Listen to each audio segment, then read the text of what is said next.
Okay. All right. I call to order the CCS Executive Committee meeting on June 11th at 10:02 a.m. Beth, can you please call the roll? Austin, Bertucci, Here. Dorfman, Here. Felix, Leffler, sorry, Lemke, and Livergood. Here. For CCS, we have Rebecca Malinowski and Beth Stone. Do you have any additions to the agenda? Pam is having problems with her audio, but we can. Right. Any public comment? All right. We have 5 items for approval on the consent agenda. Are there any questions? Would anyone like anything removed from consent? Okay, I will entertain a motion to approve the consent agenda. I'll move. And a second? I'll second. Thank you. And Beth, if you can please call the roll. Bertucci, Yes. Dorfman, Yes. Leffler, Yes. Lemke, Yes. Livergood. Yes. Thank you. Okay, moving on to new business, we have updates from our executive director. So we'll start with the discovery layer. Yes. So I shared the report and then an updated version of the report. So I apologize if you were ahead of the game and read before the updates came out. As I said in my email, today I'm really interested in gathering feedback from the group on what additional information would be helpful to have in the report to take to governing board. Specifically, if you looked at the first version and then looked at the second version, Gayatri already made some, I think, really helpful improvements to the executive summary. I recognize the report is very lengthy. There's a lot of data in there. And so I want to make sure the executive summary is a useful proxy for the report. Although I would love for everyone to read the whole thing. I want to be realistic about people's time and attention. I spoke yesterday with Ryan, who had some questions about more detailed cost information, specifically kind of, and I'm paraphrasing here, Ryan, feel free to correct me, like, how would this affect individual library fees? Because, right, like the difference between the two.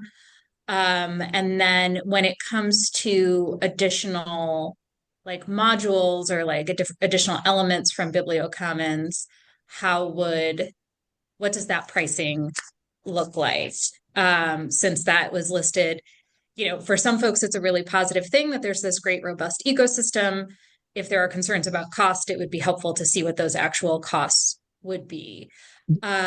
So I can share.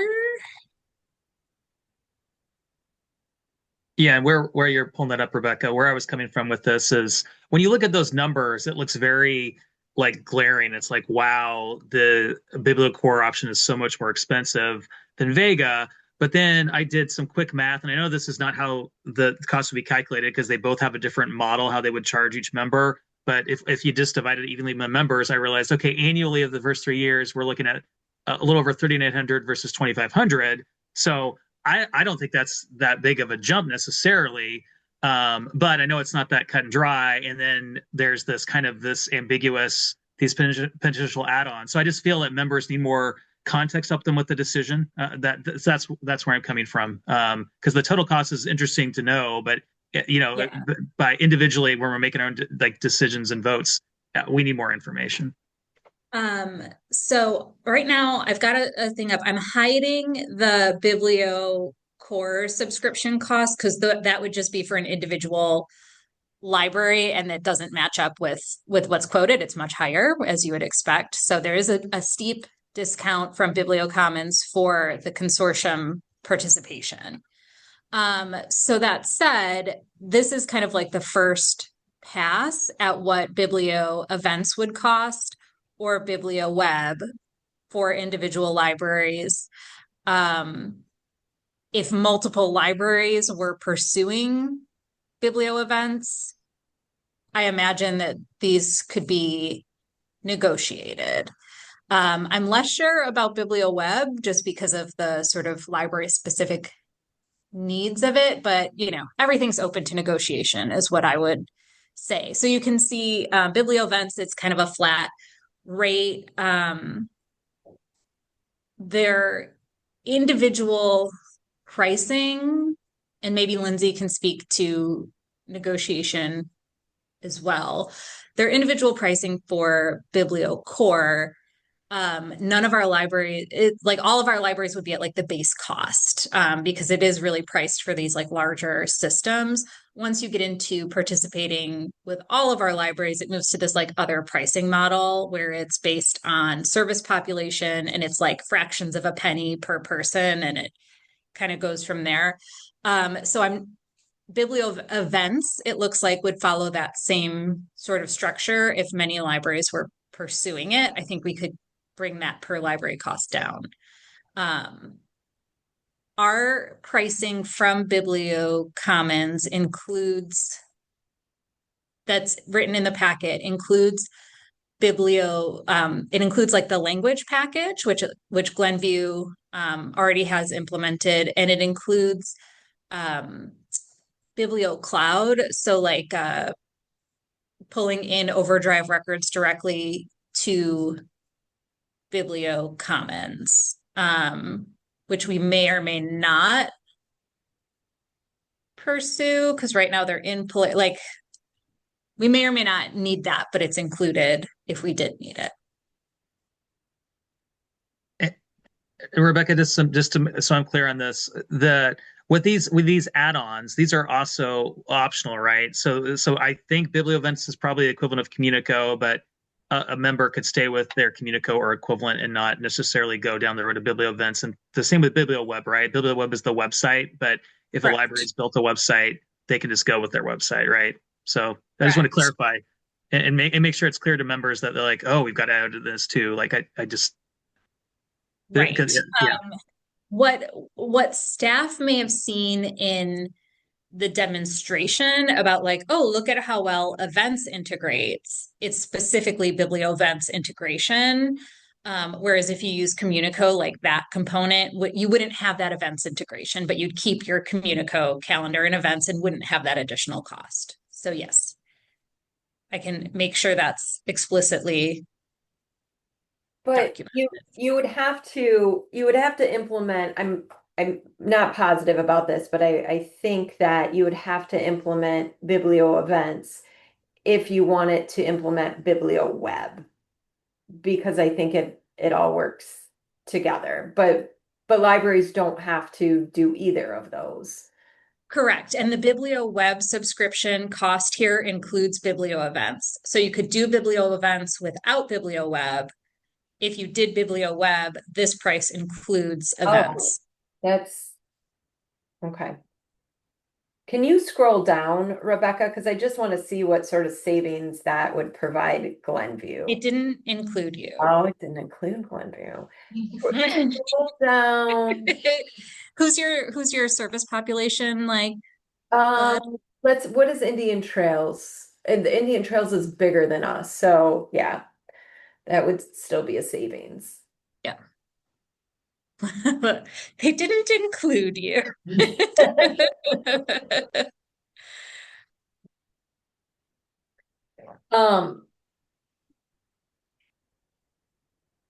I think that this is good information if it's explained clearly for folks, if they clearly understand that they don't have to adopt this, but it is an option. Yeah. Okay, I'm going to stop sharing this. Let's see. Ryan, you had 3 questions. Yeah, there's two tied together. What the actual cost would be for each member library between the different options. Because once again, right now we just have that big number, and it's like, wow, it's so much more expensive. But when I did it, like I'm making an assumption which isn't true that we're all paying the same. So when I did that, I'm like, oh, like $1,400 extra a year. I mean, maybe other people feel like that's a deal breaker. For me, I'm like, that's not really a huge factor. And then the potential costs of the add-ons, and then the the references was fascinating, and because you had two of the references that had used two of the three options, and they both had very different experiences. So just more context to how long they were on both of the options, why they switched. I just thought that would be valuable information to have. Yeah, did Yeah, Audi, oh, sorry, did they switch from BiblioCommons to Vega? Aspen. Aspen. Okay. Yeah, so both of our switchers switched to Aspen. Gail Borden switched from BiblioCore to Aspen. Helen Plum switched from Vega to Aspen. And I'll have to, I might have to go ask Gayatri to go back to Gail Borden. I'm not sure I have how long they were on BiblioCore before they switched to Aspen. Helen Plum was on Vega for not very long, and in 2022. And as you all know, we declined to pursue Vega in 2022 because we felt it was not ready for prime time, and it was not. And that was Helen Plum's experience, that it was too glitchy. And so they switched to Aspen, and they've been very happy with it. Gail Borden's comments about BiblioCore, there was some price stuff, lack of flexibility, and then interlibrary loan records didn't show up in BiblioCore, which was confusing to patrons, was what the reference said. And they're a Sierra library, so I'm not sure how different that would be, but I can dig further into it if we need to.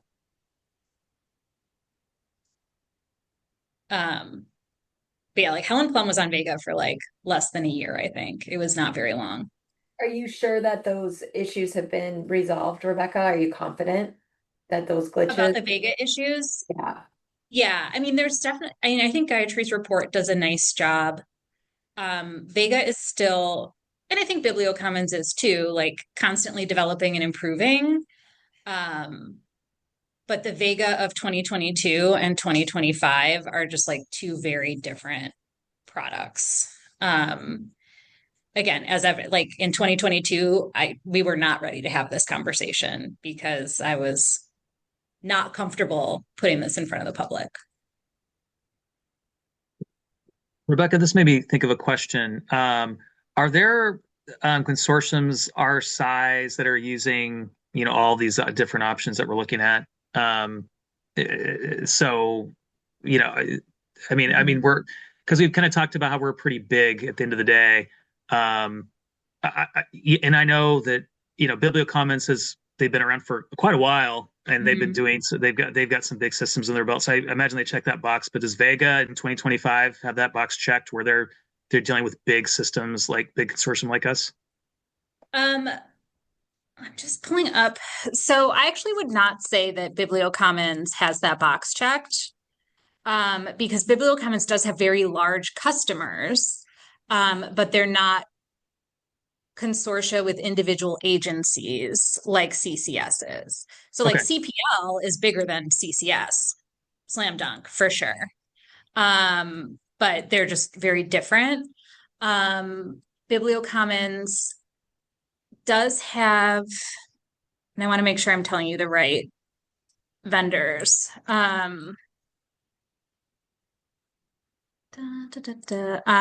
Monarch Library System in Wisconsin is using Vega.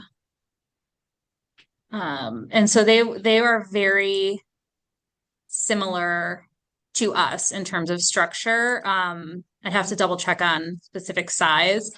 So they started using Vega 2 years ago. Libraries are happy with the roll-up features. They're happy with the look and feel and development.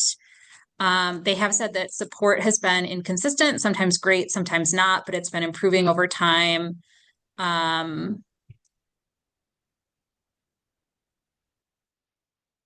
Bug fixes, how responsive have they been to bug fixes? It depends, which is kind of what we hear from everyone. No issues with downtime.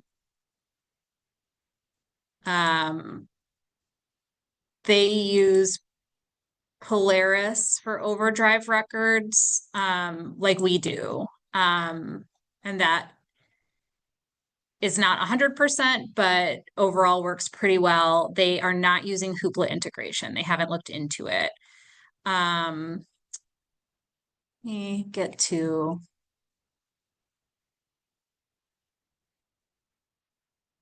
BiblioCommons.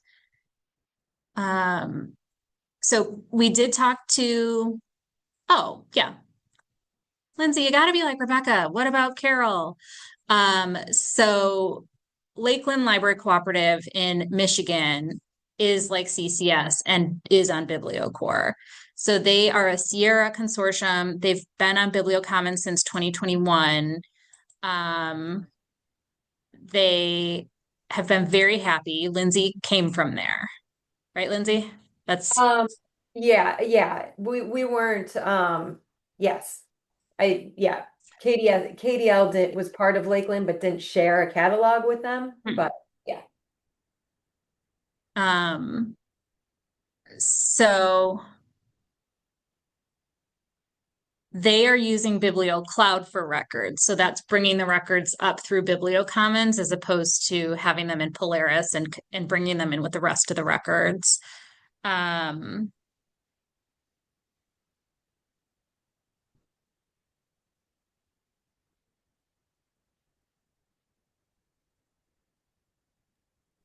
it sounds like Rebecca, you're not worried about like we're too big to handle any of these systems then, which I didn't think so, but it was worth asking. Yeah, I think they both have analogous customers at this time. Okay. so essentially, if we wanted to see sort of how a consortium was represented, we could go and search for a catalog or search for an item through a Lakeland library and see what that looks like for BiblioCommons, and then through a Monarch library to see what that looks like through Vega. Yes, correct. I do recall that we had BiblioCommons for a short period, and they didn't want to work with us because we were too complicated for them.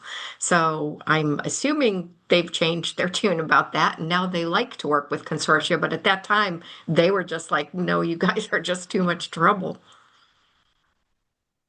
Yeah, so this was like 15 years ago, and it's been a little hard to get kind of specific details on that. Like if you talk to some CCS folks who were around at that time, they will say, and the phrase has been that BiblioCommons fired us as a customer. I was not here 15 years ago. My predecessor, Chris Holly, was here briefly and, had some conversations with BiblioCommons, and BiblioCommons was like, no, that's not what happened. We didn't fire you as a customer. You weren't happy and you left.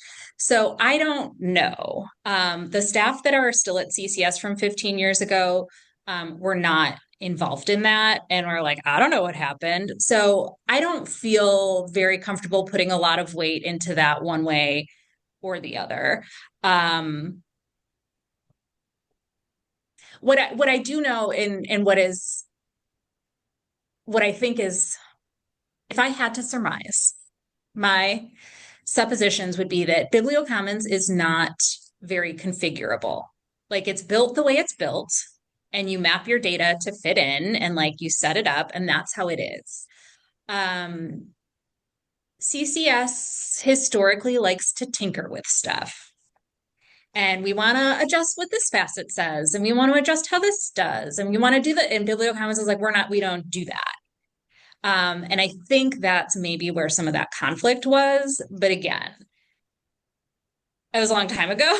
And I don't know that for sure. That's not firsthand information. I don't think that will have changed necessarily. That like, this is the product and this is how it works, I think is still kind of like the ethos. And I think that's part of Gayatri's recommendation as well, that with Vega, we have more opportunities for like partnership with Innovative and participating in the development. Whether or not that is where you as administrators want to and leaders of your library want to place your focus is a separate question. The other I- thing that occurred to me is that, you know, we always say that the patron is our North Star. That is what we make our decisions based on. And so I do think the directors might want to hear more about how you weighted the different things that were evaluated, because I would think that having good search results would be like the highest. And so that's the only thing that concerns me about recommending Vega when it wasn't the best search results. So if you have any way that you could explain that or talk about that a little bit, that would probably be helpful to people.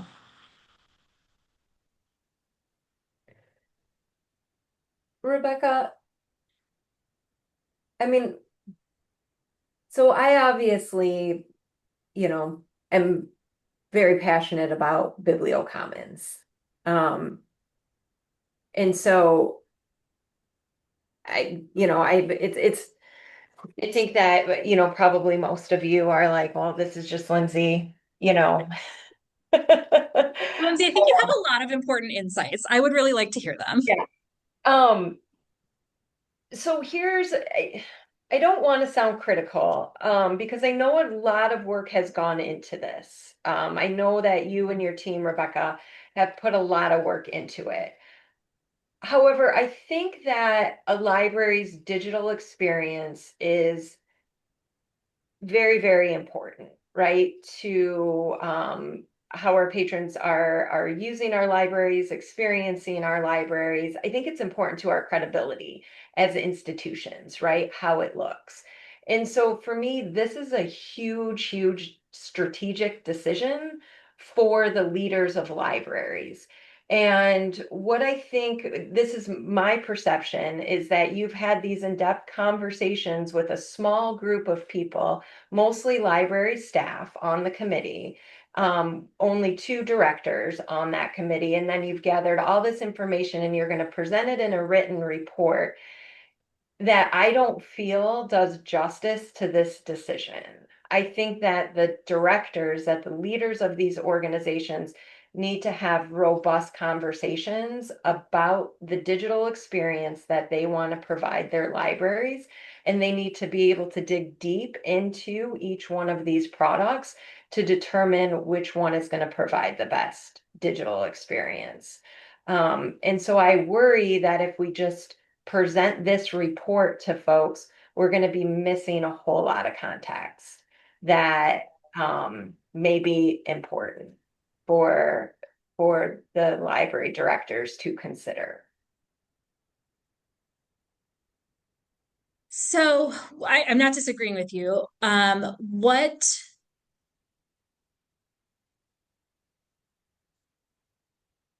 do you feel? So like the report exists, right? We can email the report, people, whatever.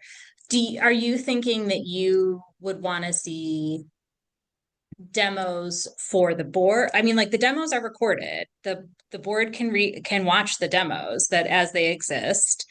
Those are out. I mean, do you want the vendors at the meeting? Like, I don't want anyone to feel like this has not been transparent or that not enough information has been given. I also want to pause here for a brief segue and come back to this while you're like noodling on what should happen. What do you want to happen? Joanna and I talked last week about like, what does this look like when we go to governing board, right? Like, what does the August meeting look like? Is it like we present this report and it's just like, this is the CCS recommendation, vote yes or no?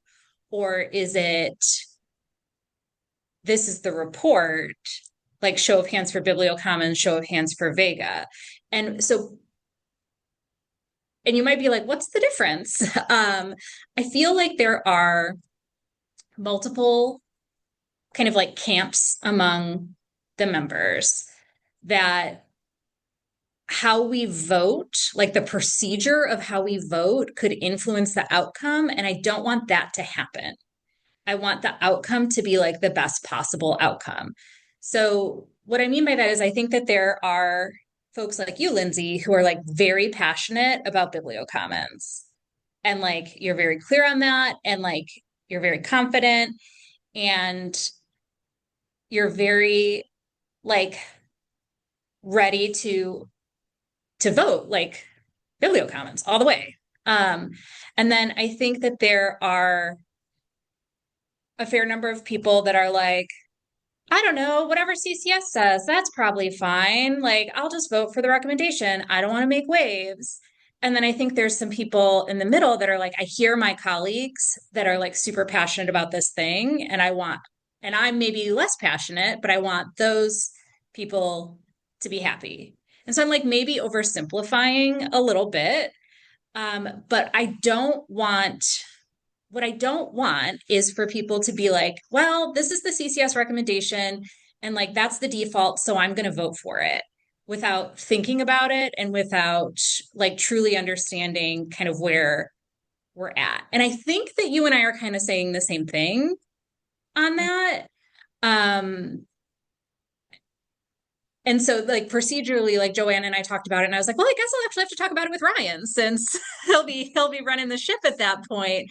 But like I'm very aware that like there will be a certain number of people that are like, whatever, I vote yes on all the things. I'll vote yes here. And I don't want that to have unintended consequences that people regret later or feel like they weren't given all the information. So like I think I'm hearing what you're saying, and that it's not, I think we're kind of on the same wavelength here, but I am not entirely sure how to do that to make sure that people are really being heard. And you know, I've also been kind of upfront with my staff that like from what I heard at the last governing board meeting, like if folks had to vote at the last meeting, I feel like it would have been a vote for BiblioCommons. Like I don't, and like that's fine. Like I don't, like CCS made a recommendation, and I stand by that recommendation, but I also understand that like where I'm coming from is like kind of this more,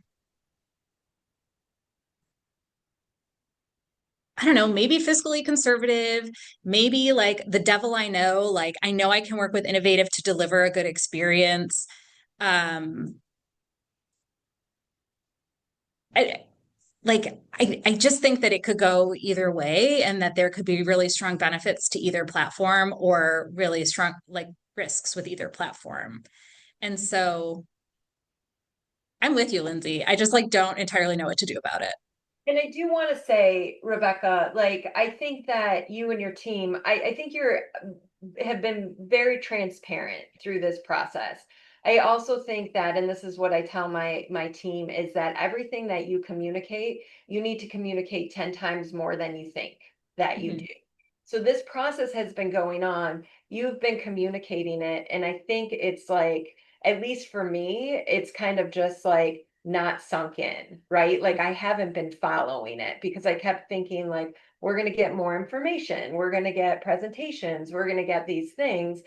And what has, you know, you've given us this report, which I think is great, but I do think that library directors need to dig in more. They need to, I think they need to see demos or maybe hear from like, I don't know, see more examples or see a presentation and really understand what the pros and the cons are of these, and really have some time to consider rather than just reading the report. I wish that the governing board had what this committee had, right? I wish they had been brought along that process. Well, I mean, I think we will be. I mean, I think that we kind of delayed in May, right? I mean, we kind of tabled the vote in anticipation of this report and our discussion. So I think, I mean, we're not voting today. We have till August. So, I mean, I do think that there's time and, you know, maybe Rebecca sending out those demo links again, or something, just reminders to directors that, hey, we still have June and July to really dig in. And I don't know if in the meantime, Rebecca and her team can facilitate, virtual meetings with them. I mean, I think there's still some time. So I think Like questions for the vendors, I think even like, part of what I would love to do is be able to show people what we're doing with BiblioCommons, why we like BiblioCommons. And I would love to hear that from other libraries who are using Vega. What are the capabilities of this? What can we do with these various different tools? What are other libraries doing with these various different tools? I think that, I hope that library directors would want to hear those things. And I just don't know if this report does it justice.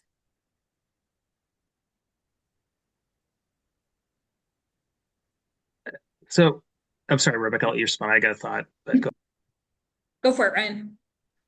Yeah, so I'm listening to this conversation and what Lindsay said, and it occurred to me like your team was given Rebecca and your team were given a mission. It's like look at the discovery layers out there, find the best one, come back with a recommendation. And I think you did that with this report, but Lindsay's pointed out that yeah, there's more to it than just what's the best discovery layer.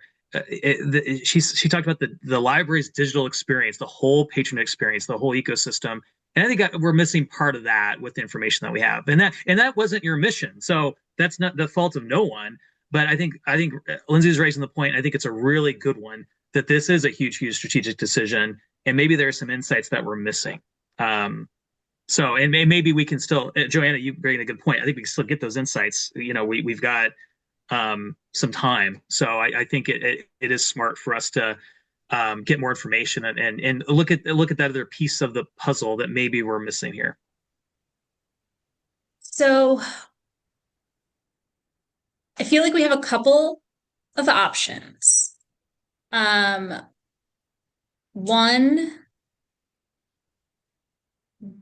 like I guess the most flexible, but maybe not the most dynamic, would be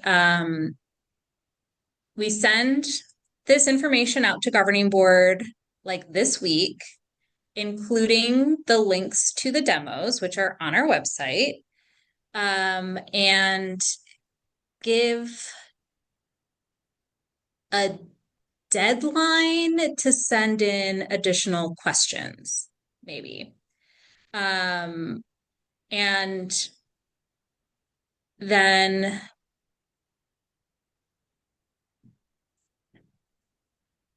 we can schedule or attempt to schedule like a follow-up webinar.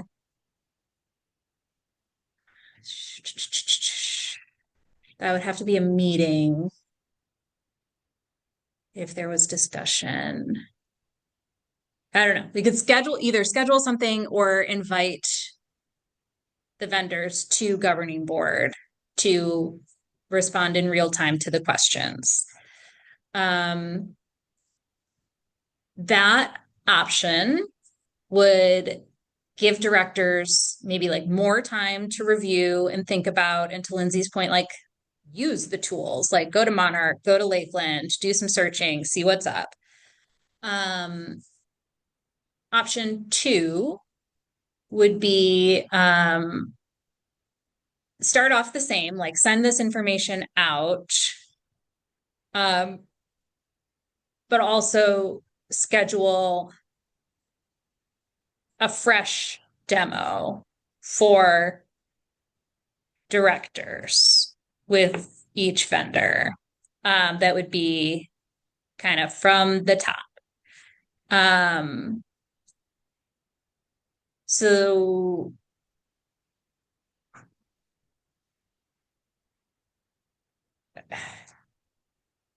I mean,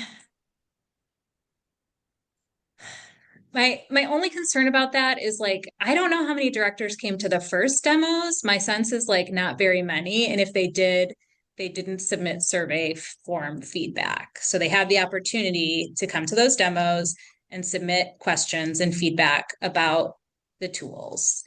And as you can see in the report, we got like 10 for one and 13 for one and like 16 or 18 for the other. So we did not get a lot of engagement on those demos. So, I mean, like, I'm happy to schedule something. I'm happy to do it.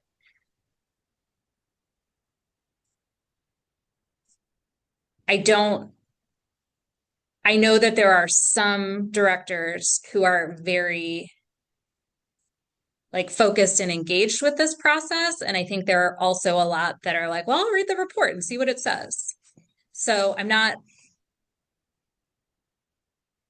want to give everyone the opportunities that they need. And I guess I'm looking to this group. Like, would you go to that demo? Sounds like Lindsay's a hard yes. Can you I tell me would some? come and I would come and I would probably want to bring my deputy director as well to kind of have somebody else who knows our library and could see it and talk it through. And I think a talking through element of it is part of what Lindsay was talking about, if I understood correctly. And I think that would be a key part of it too, is for the directors to have a chance to speak. I will say that I think we're having a little bit of a problem where we have like 6 people that talk a ton and other people are not talking because it's kind of hard that, to jump in if you're a more quiet spoken person. So it would have to be structured in such a way that everybody got it more of a chance to participate. But, I could really see that being very valuable. And personally, I definitely would come, but I would, again, love to bring my deputy director as well. I mean, like the talking through, I would imagine would happen at our August meeting.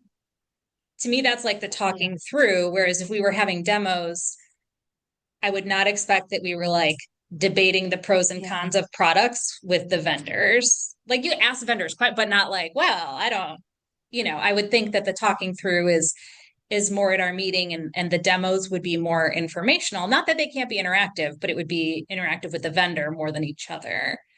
I guess also, I mean, and I'm, again, just timeline, like we kind of strategically paused in May because Rebecca was, knew that there would be, and I think she accurately described kind of our camps and that there may be some consternation about Vega as the top contender. Also just that they were so close. So I guess I think governing board is looking to us to keep this moving. So I don't want to hurry up and make a bad decision, make the wrong decision but I am, and I won't be president in August, so this will be for Ryan and Rebecca, but I do have a concern about, I've been here 4 years and since I started, the discovery layer has been what we've been talking about. So I do feel like, Rebecca has a strategic plan to get going on. So I guess how much more time does this committee feel like we should have these discussions? Can we get this done in August?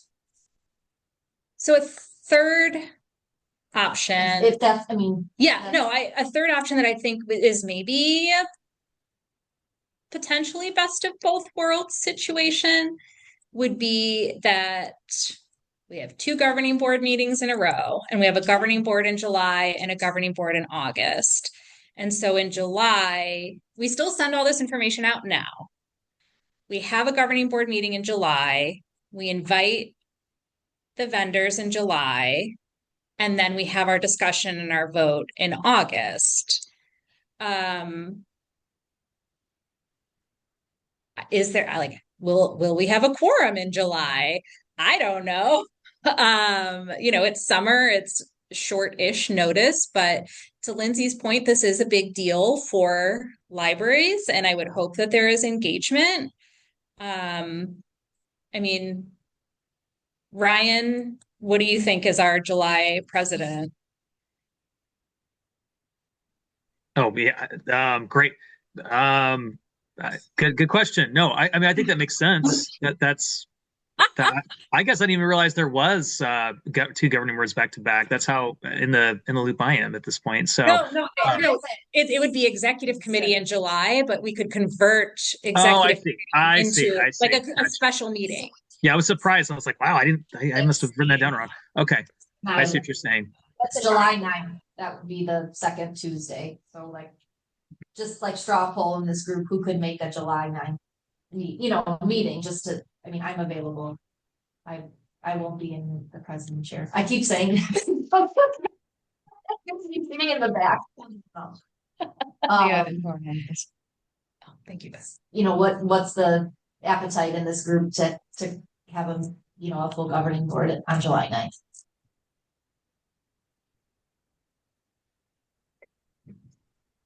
I think that the library directors should hear from the vendors and be able to ask the vendors questions. And I'm sorry that folks didn't attend, right? The first ones. But I do think like as a group and even inviting deputy directors and assistant directors or, key members of leadership teams should be able to attend, because I think that that decision is that important. That's my opinion. 9th work for you, Lindsay? I'm going. Night doesn't work for me. I could attend virtually. I'm going to be on vacation in Wisconsin.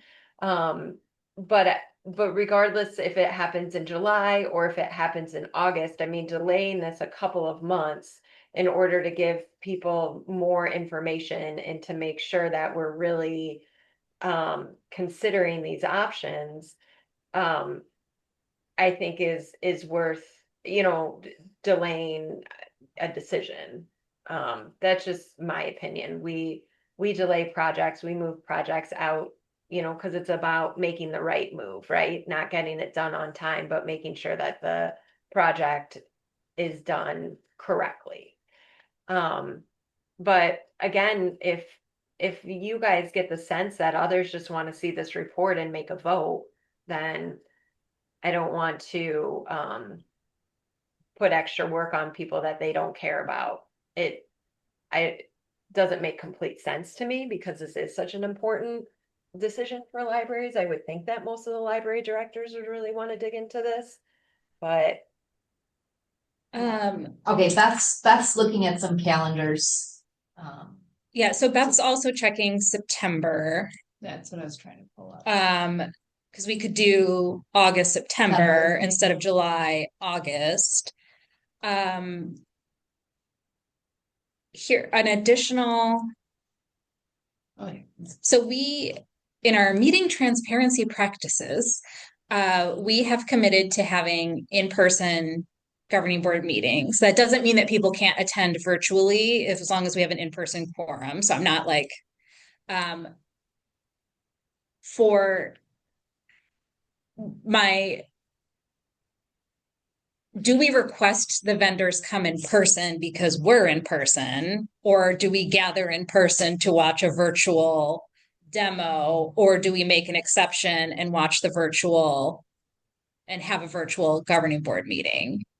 I feel like for our consistency with transparency, like we should be in person, but also that feels a little silly if we're coming together specifically for these virtual demos.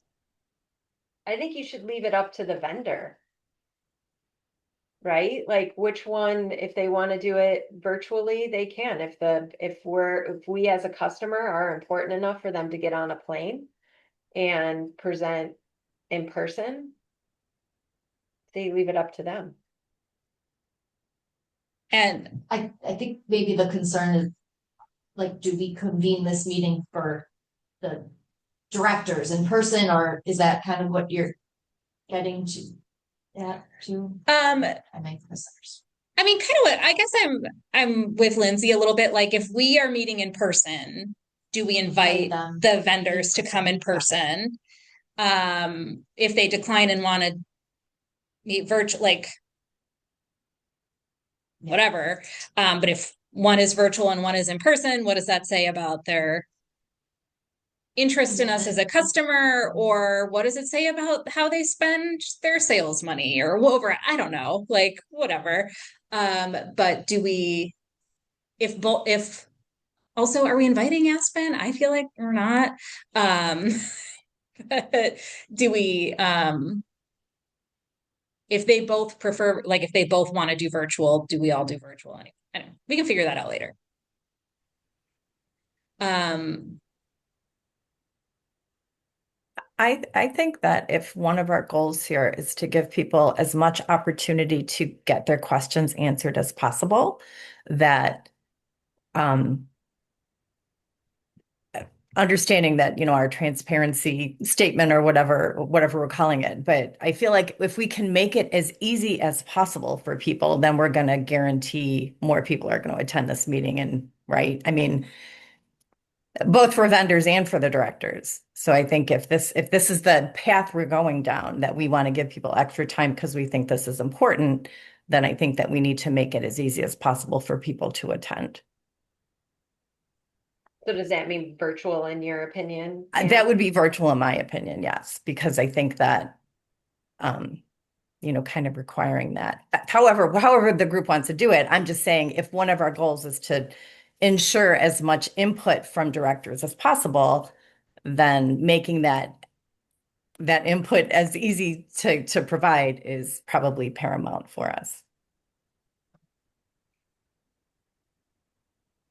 But I could do either one. But if we're in the second half of July, I can't be there. I'm going to be in France. So Would it be the end of the world if we scheduled the demos for August when, most of the governing board is planning to be there, and then the decision for September? no, although I would say, if we're going to vote, I would prefer the vote to be in person, just for OMA-y things. So I would prefer that September meeting to definitely be in person. And then again, August, we're already planning to be in person. That gives more time. And September, like if the meeting's in September, people have more time to adjust their schedules. The other September, okay, so that would be September 10th. Vernon's go live is September 3rd. But that should be fine.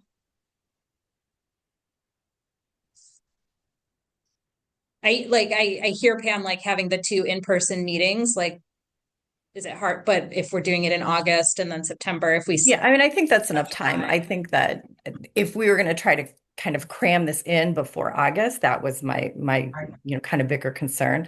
I'm not opposed to doing an in-person meeting. I think leaving it kind of up to the vendors. I mean, I get what Lindsay's saying as well, as if we're important enough, that sort of thing. But I think also, don't we kind of want to compare?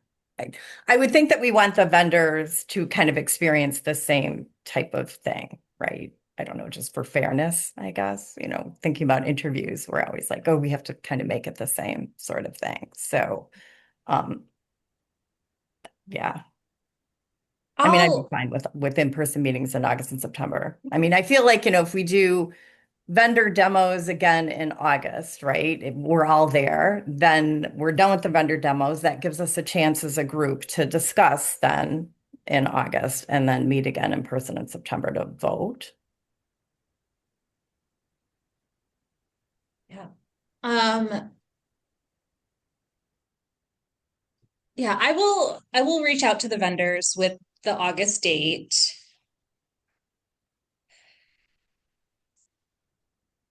Um,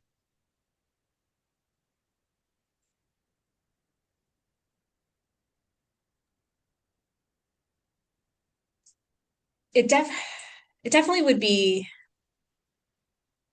easier to have them virtual, because then we're not trying to like usher someone out. Yeah, is it like awkward to have two people and, yeah. right. Like they do their demos and then governing board has their discussion in person. Mhm. So even if their demos are virtual, then they're not in the room like lurking around or whatever. We can still discuss in person what we saw. Do you think we have the ability, like, so, if we had Biblio from like 10:15 to, I ask them to keep their demos to, a certain amount of time, and then just so that there's time for questions, because I think that was raised. We want, right, Lindsay, we want to be able to have some engagement with the vendors. So giving them like, okay, we're gonna have Biblio from 10 to 11, and then we're, gonna have Vega from 11 to 12, and then I guess probably plan for a longer Yeah. meeting, just so that we can then come back and have that discussion. Is that? Yeah, definitely we need to set some parameters and some times. So for the demos that we already had, for the public facing demos, we gave them 30 minutes for the demo and then 15 minutes for questions. And I would say that BiblioCommons struggled with that time and wanted to go longer. So especially if you want to make sure that we have time for questions, I would lean towards having an hour for each. And I would still maybe request like a 30-minute demo and then 30 minutes of questions. And I would have the expectation of the board that they would have looked at some things already, whether it's the report or the demos, that they're not like coming in blind, like, how do I log in? And can give them that information.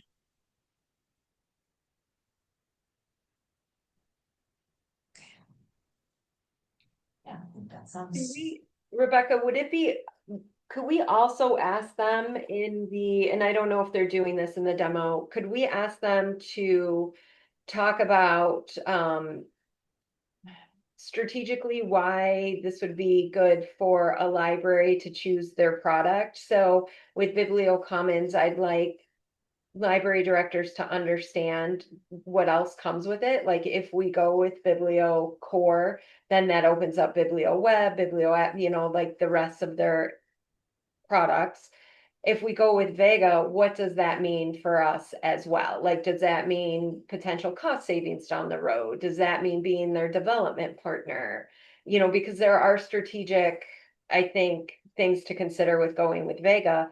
I would like to understand those as well. I would like the vendors to speak to those things.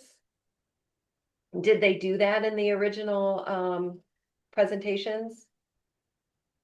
Yes. Okay. Yeah, I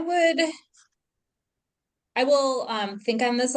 I mean, yes, I'm saying yes to that. And then I'm also saying I'll think a little bit more about what instructions to give them for their demo.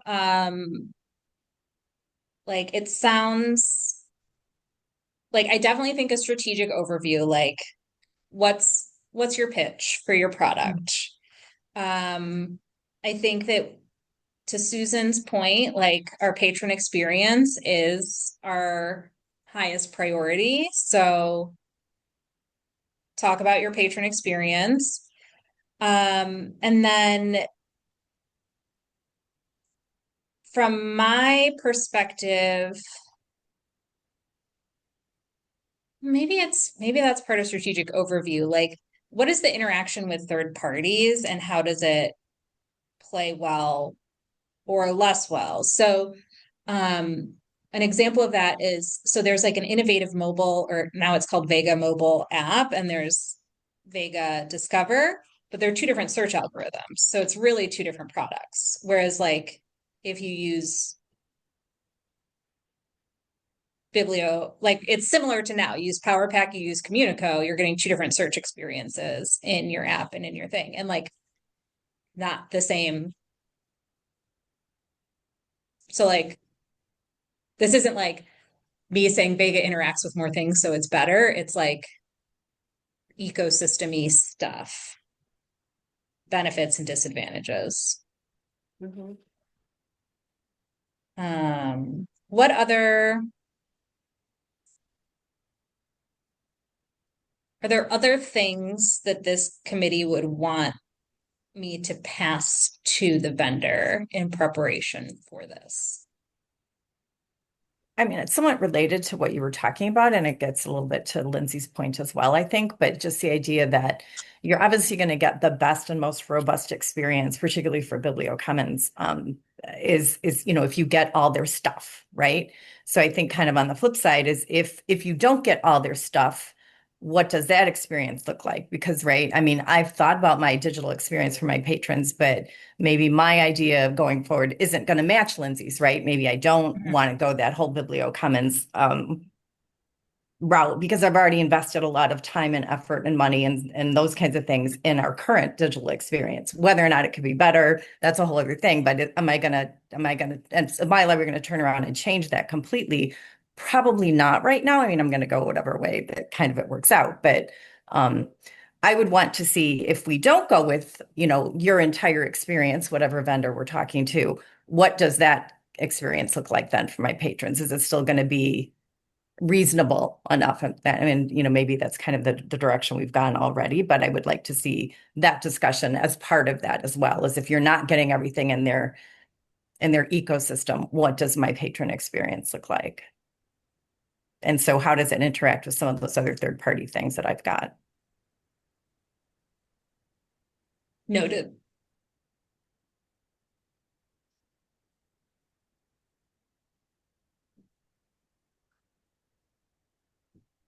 Ryan, any thoughts from the former vendor, seller, person?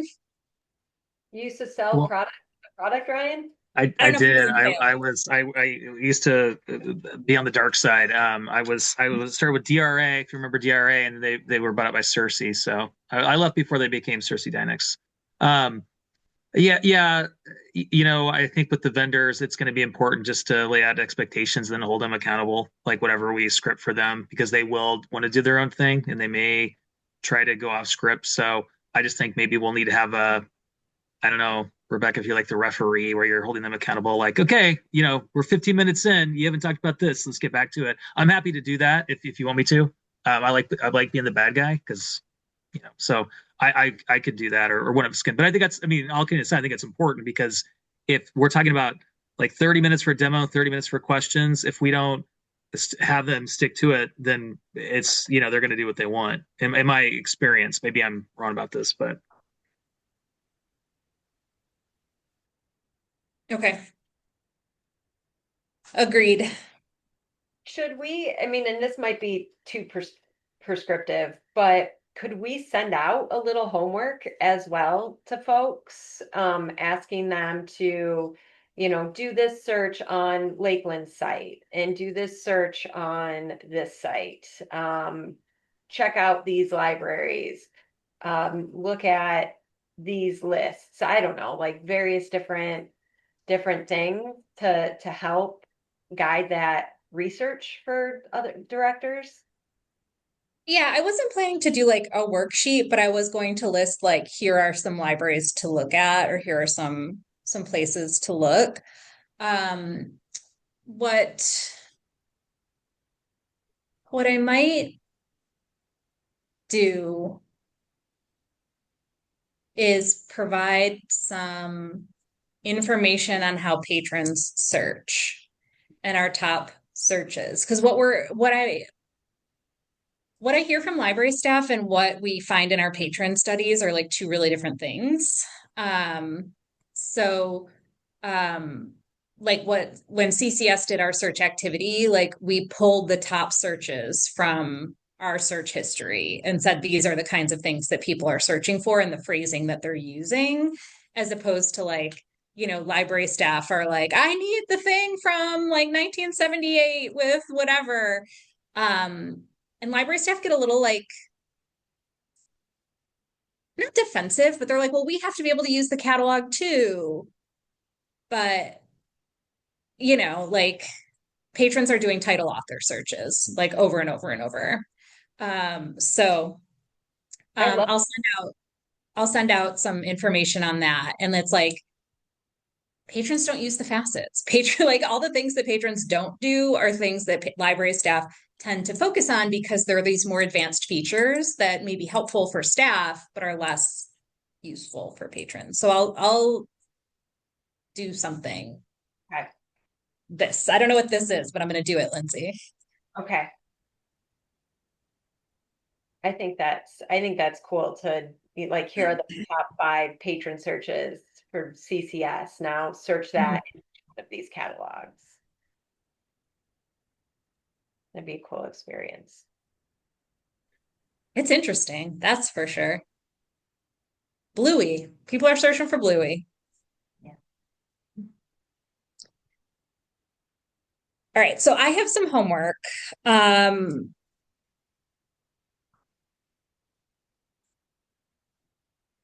think we've settled on inviting the vendors to August and having a second governing board meeting in September to replace executive committee. So we'll have a short business, like we'll still have to like do checks and stuff. They will both be in person. We'll see what the vendors. I feel like virtual just makes more sense for the vendors. Unless someone like really wants the vendors to come in person, I would prefer to deal with them virtually. I agree. I think it Yeah. keeps the playing field fair. My thinking is that it's not up to us to make it fair for the vendors. It's up to them to put their best foot forward. That's just my opinion. And then also the thing that I worry about is the question and answer part with the vendors. So if we're all virtual, if they're virtual and we're all virtual, then they can see our faces, then they know who they're talking to, and that question and answer is probably going to be easier for them. So I think with the question and answer, it would probably be better to be communicating in the same sort of format, right? Because if I'm asking a question from the audience, let's say I'm putting myself in the conference room or in the room that we sit in now for CCS.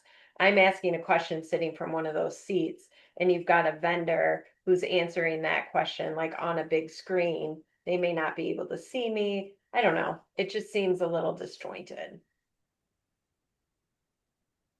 That's just my opinion. You guys can decide. Other thoughts? I don't know. I hear that. That makes perfect sense to me too. At the same time, we're a little rogue in the way that we kind of just do popcorn conversation in our meetings. We could structure the way that we want to have that feedback too, and put people in front of a camera, line up at a podium or something. I don't know.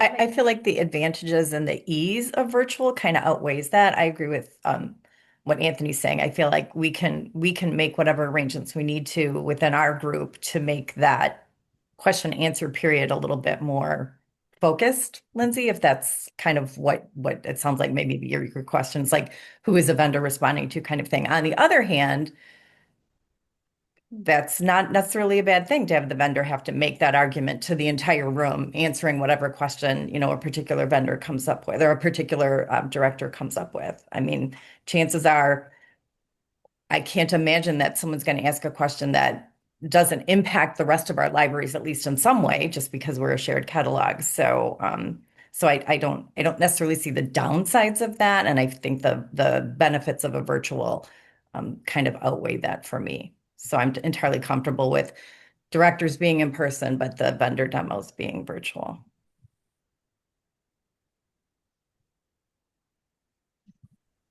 And again, I think the structure is the piece with all of this. If we're taking the time to do all this, we can set clear expectations of, the members so that they can go through, do this research and come prepared at these meetings to have their questions ready to ask.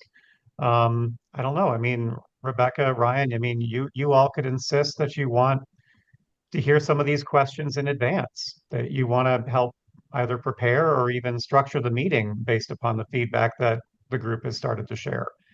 I don't know. I mean, like that might be a lot to have to manage with all of this, but it could be a way to help make sure that we're on task. If we're going to, jump through all these hoops to try to create these extra opportunities, I feel like the onus is really on the membership to engage. And I think that's why we need to set clear expectations for all parties, the vendors as well as members.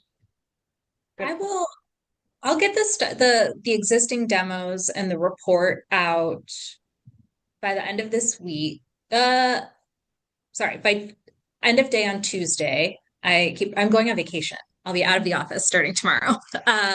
So I'll get it out next week. And in that, I'll include a call for questions and demo topics to be delivered to me by July 15th, or if that's like a Saturday or something, some reasonable date. And then those will be delivered to the vendors to have. I still want to have like interactive opportunities at the meeting, but I think if we can get some of those questions out ahead of time and to the vendors, like these are the concerns people have, or these are the questions, then we'll address it. Yeah,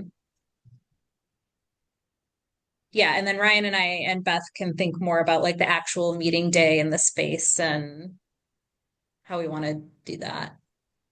That's a future us problem. Structure, Anthony's right. Structure is going to be important. And Susan had a good point too, to make sure that everyone gets a chance to ask their questions because she is right. We have 5 or 6 voices that tend to dominate. Probably I'm one of those voices. So I want to make sure that everyone gets a chance to get the information that they need.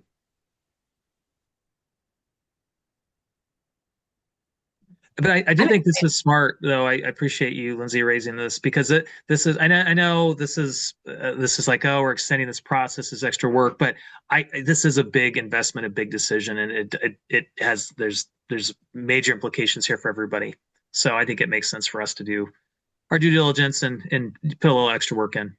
Yeah, and I think that's just the important part for me. I think that, whatever the group decides after everybody has had a chance to like fully engage in this process and really look at these products, that's what the group decides. I just want to make sure that opportunity is presented. So I think the plan moving forward sounds fantastic. Awesome. All right, good discussion. Okay. Anything else on Discovery Layer? Okay, perfect. Innovative updates, Marchive, Rebecca. Just we've communicated once already to members and we'll communicate again. Library staff will not be able to update existing bib records for about 4 days. That includes over a weekend, while we transition our work from Marchive to Backstage. If they do make updates, they'll be lost. It's not going to break anything. It's just going to be a waste of time. We have provided library staff a form that they can use to send if they're like, oh, this really needs to be fixed. I don't want to forget it. They can send those updates to CCS and then we will look at them and update them, which is also an interesting opportunity to see what kinds of things staff choose to update after a record has already become final. So that work is happening starting June 20th.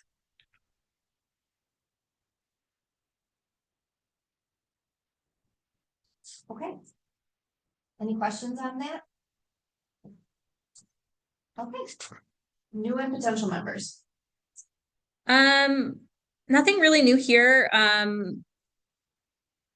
Vernon's, oh, no, nothing new here except for the key update that I marked key update. Oh boy. So we do a test load and we time all of the steps of the test load. And one of the steps took twice as long as it did last time. So we do need to add an extra day to the go live schedule. So all of our communication will have that date built in. That would be go live on September 3rd instead of September 2nd. And then we are going to be continuing to work with Innovative to figure out why that step increased so much in time, because we can't just add a day every time we add a library. So we'll be working on that in between projects to do some more testing.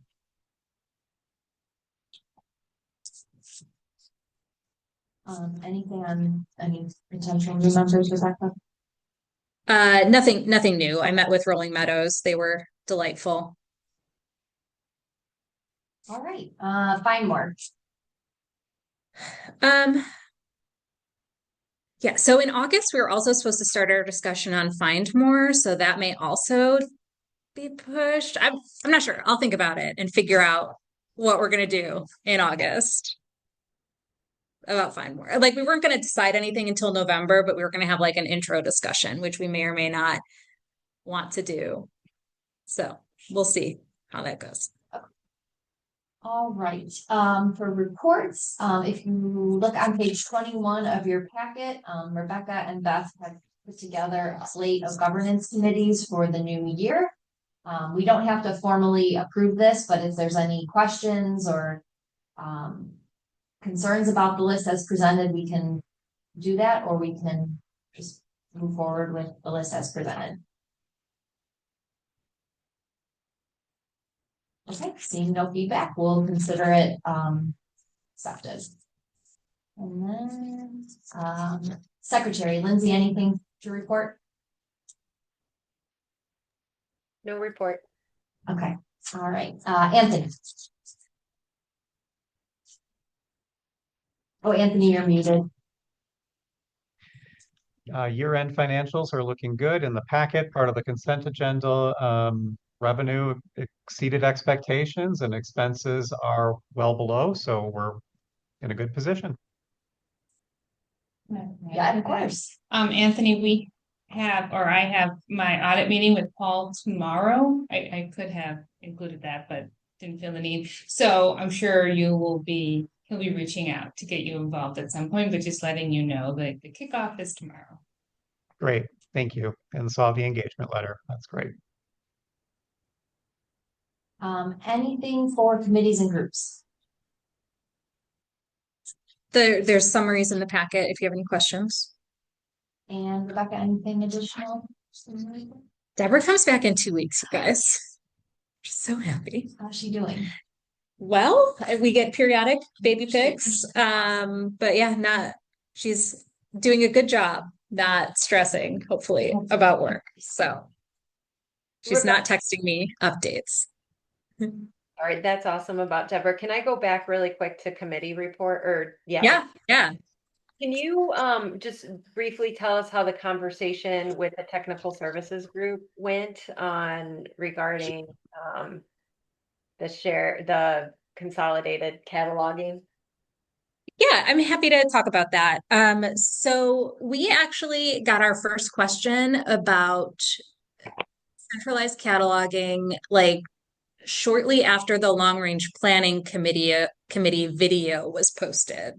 So I don't know who, because it went to Rachel and then Rachel forwarded the question to me, but someone was watching that long range planning committee recording and was like, what's that? What's that? So I was like, it maybe turned into a bigger thing than it needed to be, because I was like, oh, I'll just come to the meeting and like talk about it and like reassure folks that whatever. Well, then it became an agenda item because I was going to be there. And so then there were 45 people at the meeting. So that was fun. And so what I hope that I conveyed is that the process is a long process designed to support libraries undergoing attrition, and that there is not a plan to like flip some switch tomorrow and that all the catalogers are going to lose their jobs.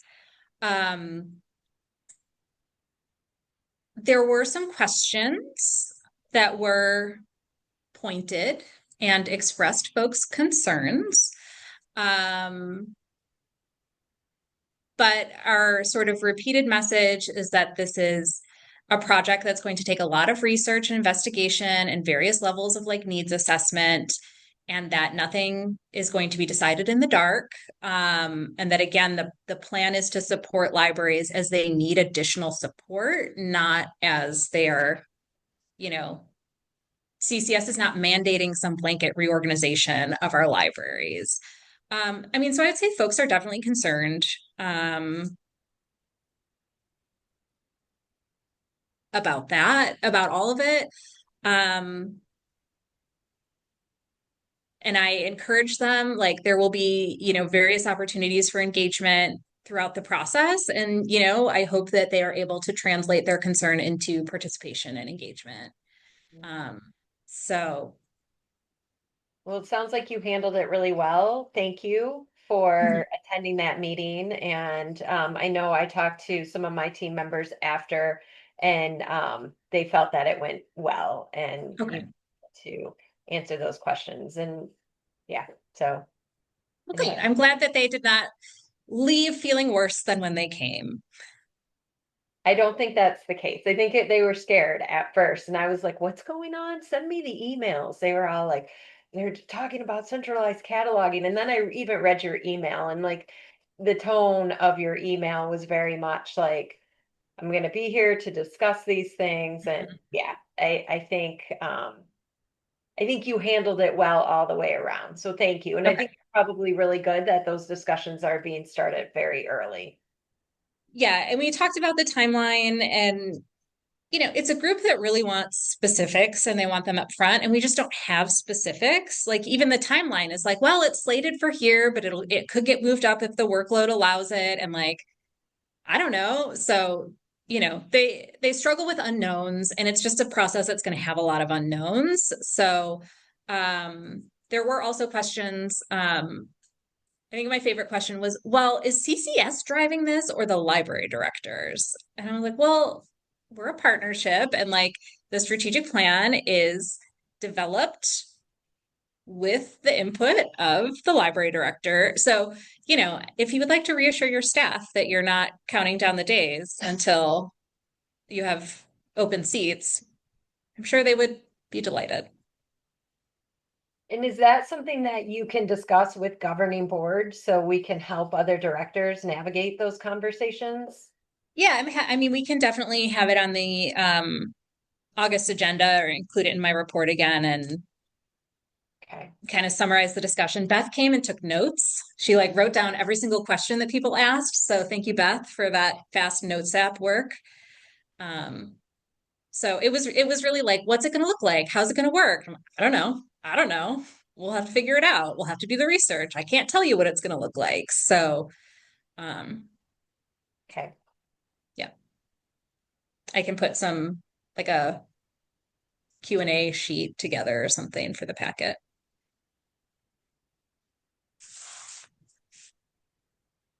Okay. Well, thank you all for a really good discussion. I think we have a good plan for moving forward.